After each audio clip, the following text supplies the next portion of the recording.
Okay, so welcome to Common Core. This is Jim Hazard, and I'm demonstrating the new xEdit function that Quynh contributed just recently.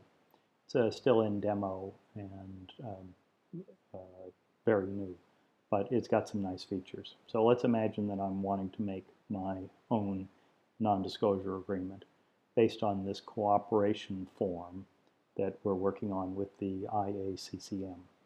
So I can go to the form, and then I can, this is the way that it's structured, and I can find the variant that I want. Say I want party 1 to party 2, so I will then capture that. Again, in a future version, this would be really done in interface. But we can show how this works with Quynn's stuff. So I'll replace this with the one that I want. You can see that we have this notation where this is an alternative. You use the little hyphen to say it's an alternative. And now I'll use his thing, the xEdit. As I say, this is brand new, and it's really quite wonderful in its simplicity. So it'll take a moment to render. I have an old system, and we're using QuickTime, and the combination of the two makes this run fairly slow. So let us see how long it takes for this to render, even with QuickTime absorbing most of the processing power. There we go. So notice we have a one-way non-disclosure agreement. We could have, and it protects P1's information. It could have gone the other direction. We've got a number of alternatives here. So let's start to fill in a little bit of information like this. And we know that it wants to be Acme will be party 1. So we'll make it Acme, and the effective date is going to be today. Why don't we do this in a kind of numberish way? 07, so let's make this the 16th. That's its effective date, and the purpose is expect to discuss world peace. Let's find something of consequence. And P2 is going to be Quake. We'll see I can fill later that I'll fill in all the other information. But you see how instantly it completes all the information across the document like that, you see? And you can even go back and change it again. And then here there are a number of options. So receiving party, so who has access to the information? The receiving party might be an individual, but they're not. It's Quake. So we'll limit access to, and then we could either have a specific list of persons or just their employees and authorized representatives, or authorized representatives and the professionals. So why don't we pick the authorized representatives and professionals. So first we got to say that they're we'll pick option 2, and that then lowers our set. It shows us that we've selected option 2, and then we'll do plus their professionals like that, and then they have one more, who have a need to know, and have signed confidentialities agreements as restrictive as these. So we'll do that one. Just 2. We won't require prior approval of the form of confidentiality agreement.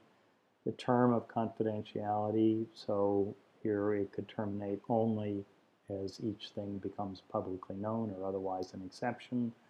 Why don't we do it so that we have a fixed date? That's more common. So we select option 2 like this, select that, and then terminate on, and then here we'll add in the date at which it terminates. I guess we're in the middle of something so that it won't, we'll have to come back and get that one. There you go. So this agreement will end on, we'll make it just till the end of the year. This is the agreement that till the end of the year, 31.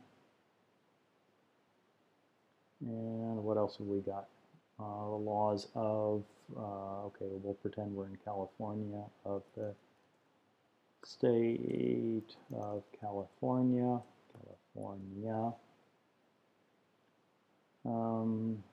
What else we got? Okay, then we've got this party information here, and we got to pick up the end date. So we've completed a lot of our document. What we'll see here is that each of our answers here, each time we answered something, it added to this list. Remember, we only had this at the beginning, and it added to our list in the order in which we put them in. We can go in and reorder them, and in fact, at the moment, I'll go in and I'll do something else. There's the interface can let you do a little more than this. GU, so we want information about the parties, ID and ACME Incorporated. You might ask, how do I could scroll and find this thing, traverse the file system, Incorporated. And then I know that party 2 was Quake, so party 2 is Quake, and they are also Quake Incorporated, like that. Okay, so we now got this information is essentially the first draft of our non-disclosure agreement, and let's see what it is that might be missing still in this. So again, it takes a moment to render up while I'm running QuickTime, but so live with that. If you will bear with us.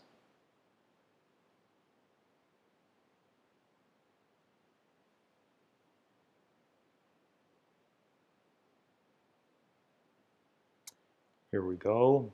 So let's see. So yes, we included ACME Incorporated, and the system already knows how to handle blocks of information. And it's got all of our dates here that, you remember, that was our effective date, and so forth.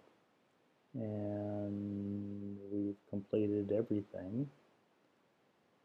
And you'll see that the signature blocks are also ready to go, again, because we reference the person, and the person is an object, and that makes it good. So there's our first draft of a non-disclosure agreement. And notice that we can communicate this to parties on the other side in this form. It uses this form of agreement. This is the thing that we're working on with the IA-CCM. The goal is to make all of these standards available on GitHub in a shared open form. So that's a rough run on that new interface.